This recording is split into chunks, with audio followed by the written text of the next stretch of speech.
Hi, I'm Judy. Yeah, look at here. Okay, behind me is our EagerLED factory. Yes, it has been engaged in indoor and outdoor for color LED screen. So let's go to look at it. Today I will introduce, this is our wonderful test for LED screen.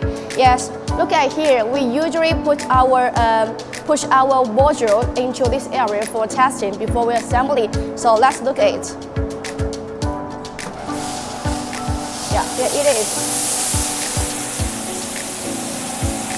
The testing process may last a few minutes or even hours. After the test, we will assemble it again to confirm whether the waterproof performance is up to standard. So what else do you want to know about our factory process? You can tell me in the comment section. Yeah, Judy is waiting for you. So goodbye, see you next time. Bye bye.